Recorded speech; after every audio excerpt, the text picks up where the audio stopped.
everybody. This is a product review and short tutorial for the Nektar SE49 USB MIDI controller keyboard. This is a nice little unit. I wanted to go with something that wasn't a full-size keyboard, so I decided, I looked at the 25-note keyboard controllers out there and everything, and I thought that was too small. And then they had some just a little bit bigger, but I said, no, that's not quite right. So I just scaled back to a 49 key unit with this Nektar SE49, and I like it. It's pretty cool. Now, I can't get the full keyboard on camera without showing these controls because I'm still kind of far away, plus the primary control labeling is over here and our controls over here. On this side, you got 0 through 9 plus an enter key, which is the highest key on the keyboard. So that's the only thing you're really missing. And I can bring up a couple photos of it so that you can see what the whole keyboard looks like. But this is a nice keyboard. It's not real complicated, so you shouldn't have a lot of problems with it. It gives you just enough to do what you need to do as far as basically just playing keyboard. It's not a controller with sliders and dials and knobs and input pads on it that you can drum on. It's strictly basically for playing the keyboard, and that simplicity is what I was after. Plus, slightly smaller size makes it nice. But now Nektar does make the SE49 and the 61, because actually when you look at the owner's manual is for the 49 and the 61. So it's the same unit, just that the Nektar SE61 is just a little bit longer because it has 61 keys. Hence the model number 61, and the SE49, which is what you're looking at, has 49 keys on it. But it fits the space just right without being too big, and you also get a decent spread as far as your octaves go. Now, if you're a player who really utilizes the entire keyboard, this might be a little small for you. But we'll go over the octave and transpose buttons, which makes it nice because it's got a kind of nifty built-in features with that. So let's just go ahead and I'll show you the layout. Now, like I said, the numbers are over here, and then the top key is considered the enter key. Over here we have, right here in this section, you might be able to see that white line. This is our transpose buttons, and we got transpose, MIDI channel, program, track, and patch. So you can actually do some fancier DAW type work with this keyboard, and I'll show you how to do a couple things with it as far as entering beta information, because it doesn't have a display screen on it. But that's okay, because we basically just want to use this as a controller keyboard. We're not trying to get into DAW control in depth. Nektar does make a lot of keyboard controllers that do have all kinds of inputs on them and control features that you can set up and program any kind of way you want. But this simplicity is what we're after. So let's keep looking. We got a panic button right here. And it's everything on here as far as, if I say button, I'm talking about the keys, because there are no buttons except for over here. But you do have a panic key. And then you have velocity curve, octave key, transpose key, bank MSB, and bank LSB if you want to set up particular patch numbers using the keyboard. You can do that from the front of the unit. And it has a program key here, and then it has a MIDI global channel key here, and then it has a control assignment here, and then a cancel key here, so that you can input things and you can also cancel them. And as far as our controls over here, these two lower buttons are transpose down, transpose up. They can also be used for your fast forward and rewind buttons, or skip ahead, skip back function as well. The two top buttons are the octave buttons. So you got octave down and octave up. Then we have a slider over here. Right now the slider is set for MIDI volume. If I slide it all the way down, no MIDI, so you'll hear no sound from your DAW. Slide all the way up, maximum. This Nektar, one of the things I like about it too, it's got a modulation wheel and pitch bend, and they have a nice feel. Sometimes with keyboards, sometimes the modulation wheel, of course it's up to the designer, but the design on these is nice. It's got just a hint of a almost fluid feel to it, just a tiny bit of resistance, so it works nice. It's not too loose, because some modulation wheels, they have a very loose quality to them, but this one has just a little bit of resistance, so it works. It's got a nice feel to it, and it stays where you put it, no problem. Same thing with the pitch bend. The pitch bend is spring action. These are good, like a rubber coating on these here and the volume knob, so grip is nice. You can hit it and grip it real easy, and that's nice. The keys themselves, these are synth-weighted keys, so it's just a spring action, but it has a nice action. It's not too sharp of a pushback, and it's not too hard to push down, but you still have just enough resistance so that you can get a little bit of that piano type action, even though they're not fully weighted or semi-weighted keys. But they feel good. They feel good. Now, needless to say, you have a little key sound there, but it's not annoying. It's not like it's loud or clacky. And since we don't have any music playing right now, you do hear any sound that you would get from anything, basically, because it's just being mic'd. Once the music starts, you're playing notes, you're not going to notice that at all, because you're listening to the music. But still, nice keyboard, good feel, good layout. I love the red. You can really only see the red if you're looking at the back of the unit. As a matter of fact, let's see. I'll just tilt it up. I'll pick it up here. And then you got some on, and it's on the sides as well. So you get a nice, it's just a nice, smooth looking, pretty keyboard. It just looks nice. Now, as you can see, I got a cable here and a cable here. Here's the USB cable. Here is the foot pedal switch, because if I turn this, I got it upside down, but there's the USB, and this is our sustain switch plugged in here.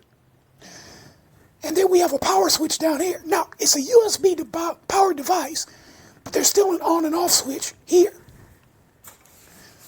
And it's kind of interesting, because the thing about this is, which probably comes in handy, now I got to get it lined up again, but that switch comes in handy because I've got it plugged in right now. And I said, let me see if this thing, let me plug it in and see how it works.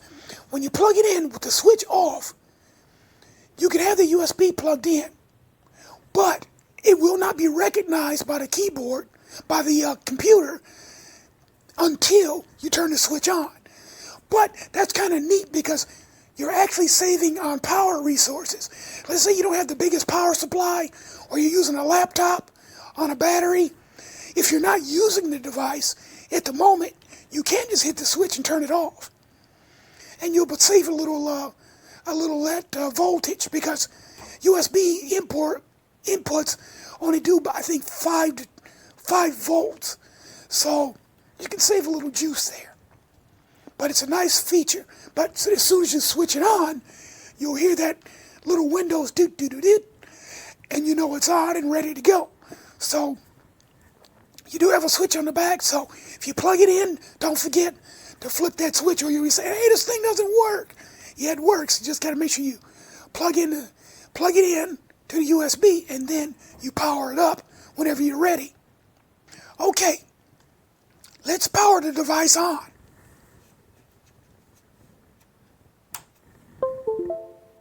There it is. Now the unit is recognized.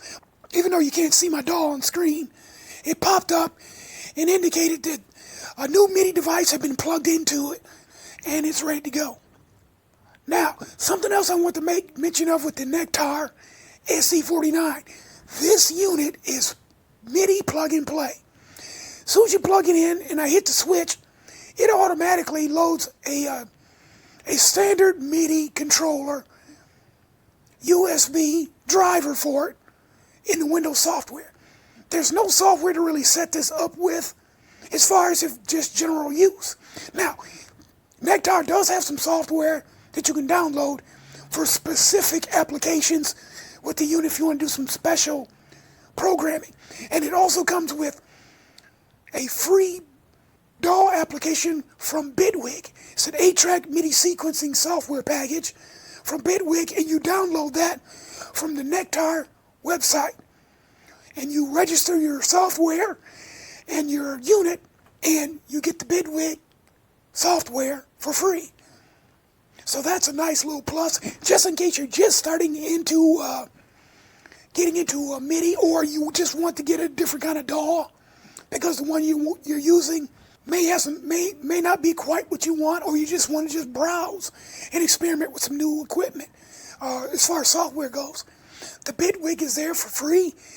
It's part of the package when you get the Nektar SE49 and also with the Nektar SE61.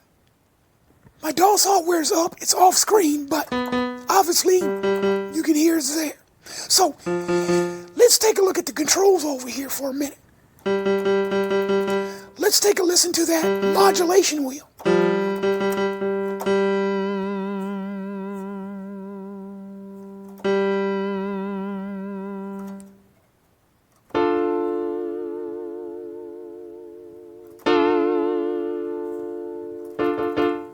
Modulation gives you nice modulation.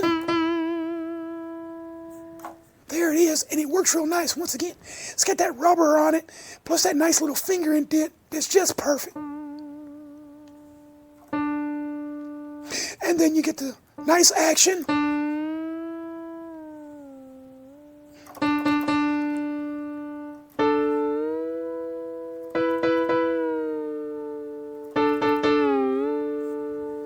So you get nice bender action off of it too. So I think you're gonna like that. Just remember your modulation. You might want to visually have them equal with the intents here. But if you do that, you're gonna get that modulation in. So just keep your modulation wheel all the way down, unless you just want everything to have modulation on it. All right, slider.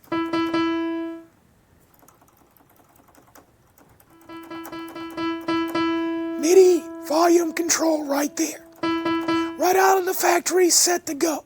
So that makes it nice. All right, now let's take a look at these buttons over here to control our octaves and our transpose. Let's start at the top, octave. Octave down 1, 2, 3 octaves down.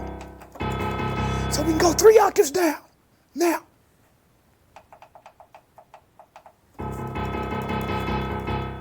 if we want to come back up, we just use our octave up key on the right. And when you notice with the octave keys, once you leave the middle range, the light comes on. Because if I come over here, now we're back into the center position at 0.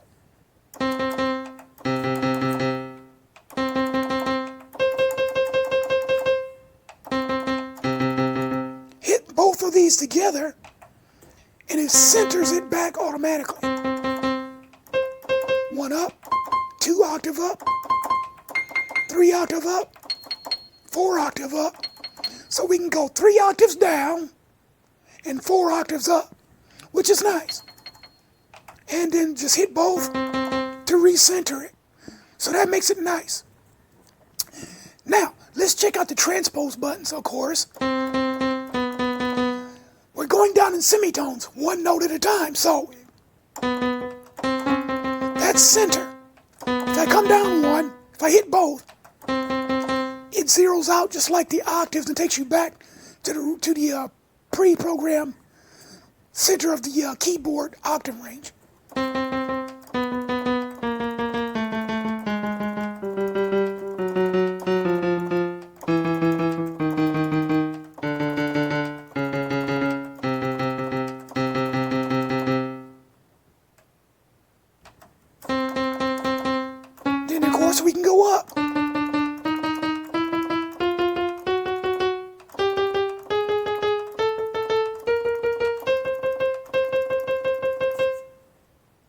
them again, and we're back into the middle.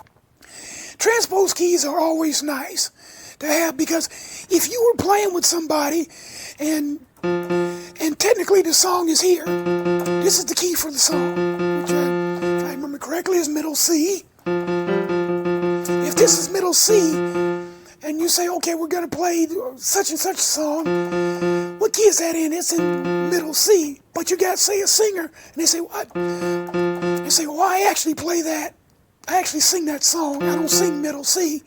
I sing it in, say, well, that's C, D, E. Let's say they sing it in F, which is here. Well, if you're not a hot player like me, trying to transpose in your mind to do that is a little difficult. For seasoned players, they can simply just say, oh, you play that and what is that, C, D, E, F. You sing that in F, no problem. They'll just automatically make the switch and just jam along. They say, oh, well, it's easy. Well, it's easy for you because you're a trained piano player. But for us rookies, novices, and just folks who just love the gear, that's a little bit of a stretch. But so C, D, E, F, and I'm right here, and I'm used to starting at C.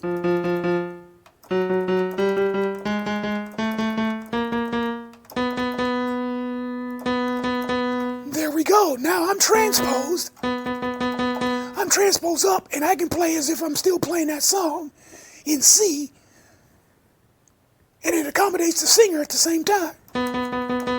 Hit both buttons, and I'm right back down to the middle C again. So that's nice. So just a handy little feature. And of course you got your octave keys. Now, let's take a look at a couple control things here. Number one, let me get my foot pedal. Yeah, bring that around. Check this out. Okay, foot pedal's active right now. Okay, what if I go up an octave? Let me stop it. I'm gonna go.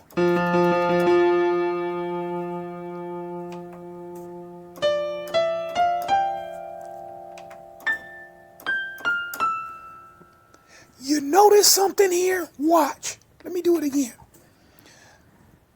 I'll hold down the foot pedal. If I move the octave up, it doesn't change. That note rides out in that octave range. That's important because if you bought this Nektar SE49 keyboard for yourself or for anybody else as a gift, and they're a big player. They really stride around, and I've seen some people do that. They really they really play the full width of a keyboard like it's nothing to it. If you happen to be one of those people and you're playing, but you need to, and you're here, but you need to take it up an octave, you can do it.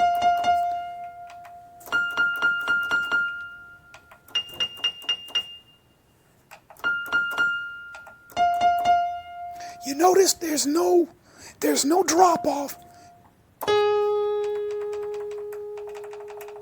No raising up or down.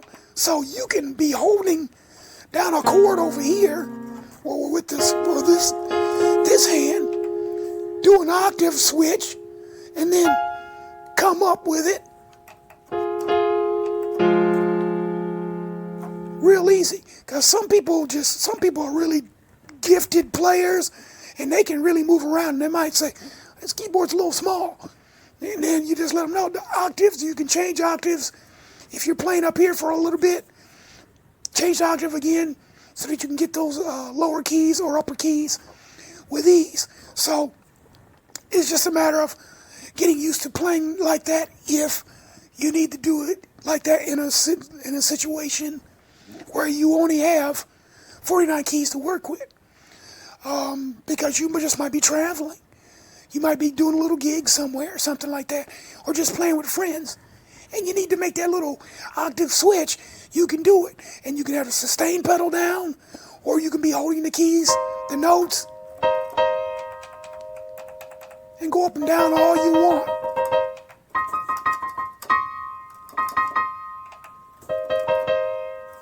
Now, let's see if it does the same thing with the transpose. Let's see if that changes.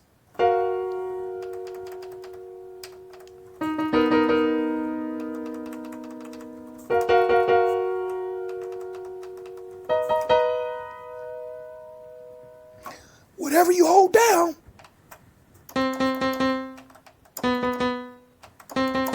whatever notes are held down, finish out at that octave range, which is nice. That's a good feature to have in this keyboard. All right, since this is a controller, we might as well just go ahead and switch off and go into my DAW, and we'll take a look at a couple simple things, just a few things. But let me switch it up. Okay, we are now inside of my DAW. And we're on a piano, acoustic piano, channel 1. Now, check this out. When you go into your MIDI settings, right now this is set for all input devices, which works just fine. But we can see the SE49 is right there. So if I click on that, and I'll disarm the track, we got that one set. So that's channel 1. Down here on channel 2, I've got a synth sound. So I'm going to set that for the SE49. And I got that. That is now set for MIDI channel 2. I'll disarm that. But notice, now I'm hitting the key. You can't see it, but you can probably hear me. Pressing down the key. Nothing there. Now here's channel 10. We're going to go to the SE49 for that one. Now, since I've got this set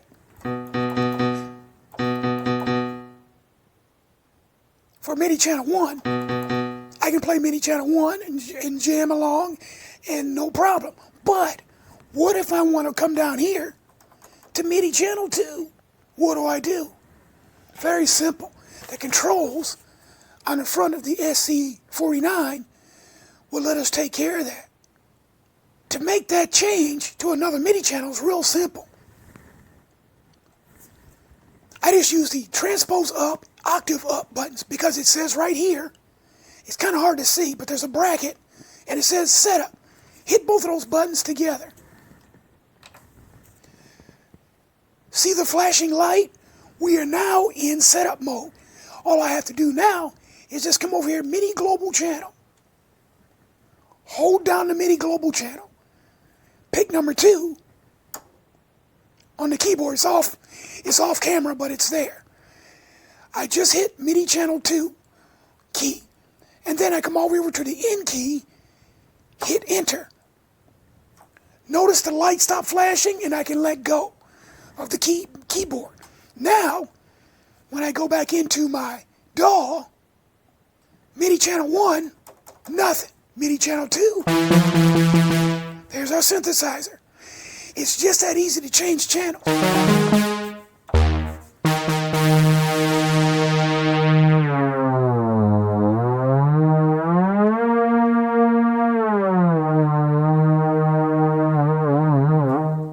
It's just that easy to change the channels.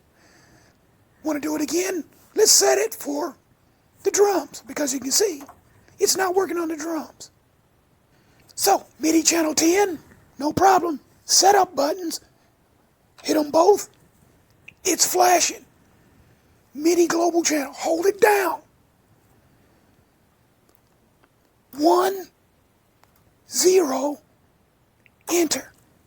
It stopped flashing. Didn't even have to bring the DAW up, because you can hear it.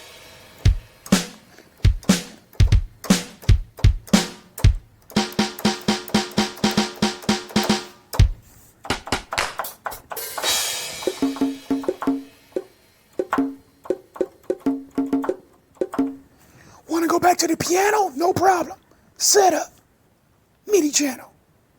1. Enter. Go back into my DAW.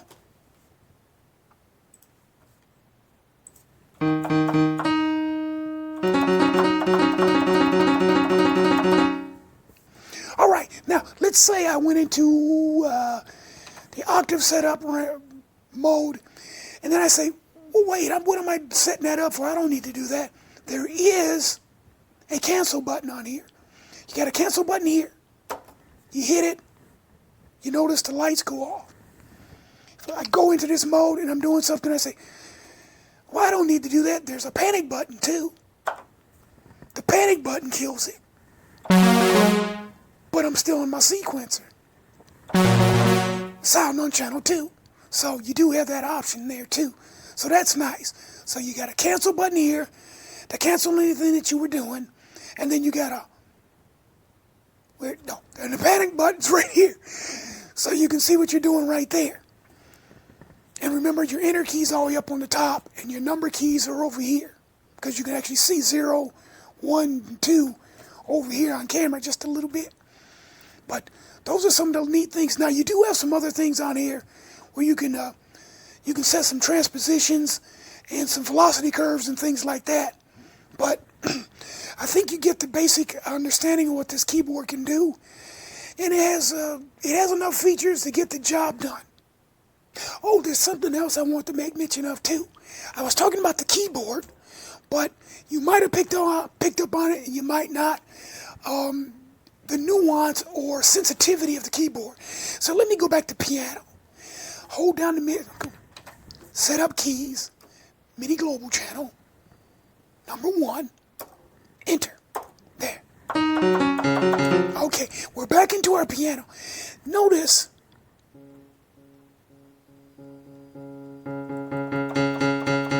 the velocity.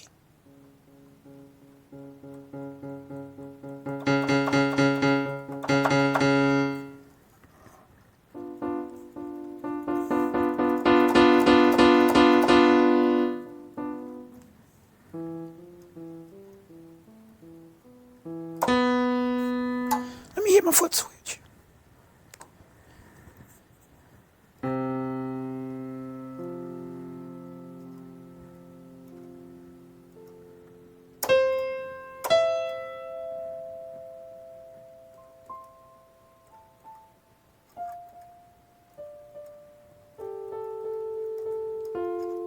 Never hit a bad chord with the foot switch on. Sustain always sounds terrible when you go.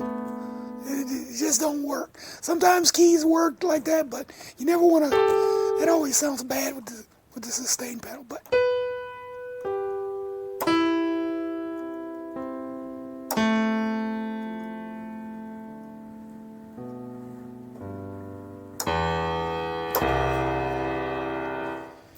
the sensitivity on this is spot on. So you can't go wrong with that. And that's what makes this unit nice. They thought about it, they put it together, tested it, and then they wrote the book for it. They give you a nice little manual, because it comes with a manual. There's the SE manual, nice color. You can see that red on it. I love that red on there with that black is beautiful. But you got a nice little manual. It's only 12 pages. I know it's kind of hard to see because of the glare, but Nektar wrote a manual for this keyboard. It works great. It's got that nice little subtlety to it, to the keys. And you can go and set velocity curves if you want to. So, decent little features up here. Clearly marked on the edge over here. And then you got your numeric settings over here for the keys. Enter key on top. Everything on this just works right out of the box. Nothing fancy to set up. You can actually reset this unit to the factory specifications too. What it is, you just basically turn the unit off and you'd hold down the 2 octave keys. Turn the unit back on because you got your switch back there.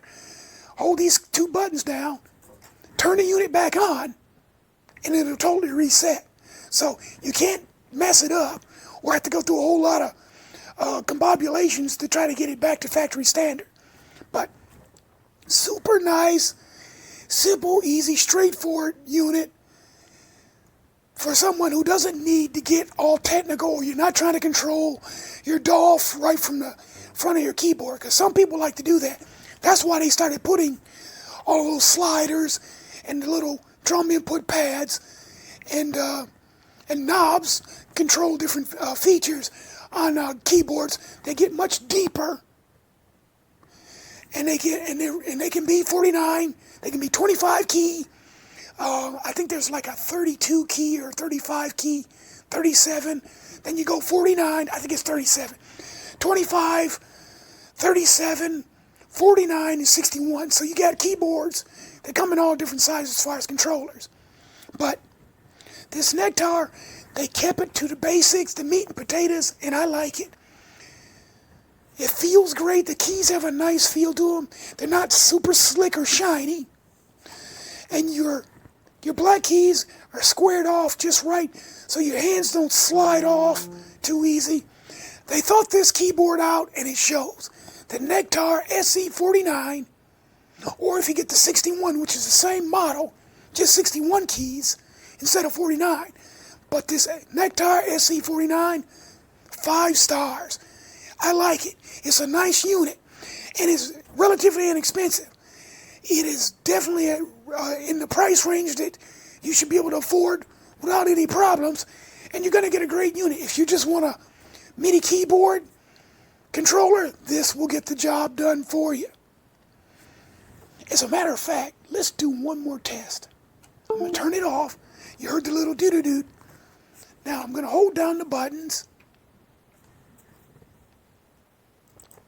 My Mixcraft just popped up. My DAW software just popped up to let me know there was a change.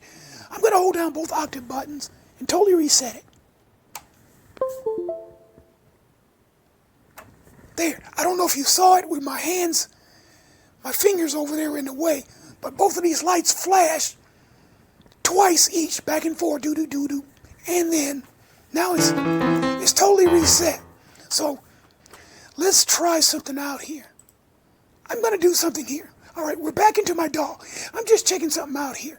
I'm going to go in and I'm going to check the properties. I already set this one for all MIDI inputs. Yep, I get it for all MIDI devices inputs. Now, I'm going to go up here to the synth. I got that for all MIDI devices set. Disarm that one. And this one, the top one, channel 1, all MIDI. That's set for all as well. Disarm it. Now,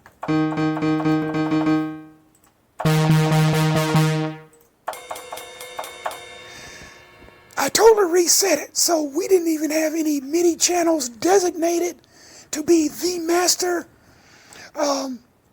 MIDI channel like we did earlier with the demonstration. This is just way it would be generic, right out of the box, set up, because we did a factory reset just a minute ago. And so, and this makes it nice if you want to do your recording.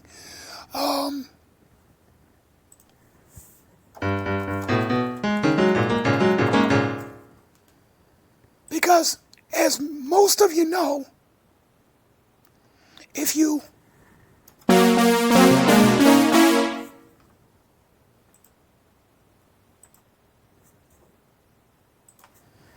as most of you know, you can set your DAW up any kind of way you want.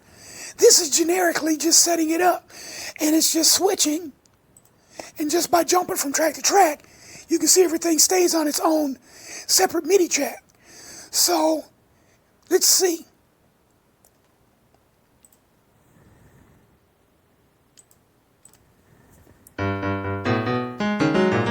Channel 1, that's channel 1. Channel 2. Channel 3. So, you don't even have to go in and do like I did. I just did it for demonstration to show you that you can set MIDI channels for this. Because if you're doing something a little more dedicated or you got a lot of instruments hooked up, selecting MIDI tracks and dedicating MIDI tracks is a must. So you don't have everything come up all on one track and everything sounds all mashed together and terrible. So now, I just slid those all back.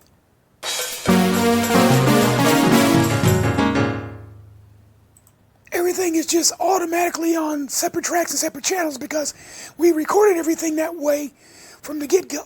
So just another option that you get using the Nektar SE49 keyboard.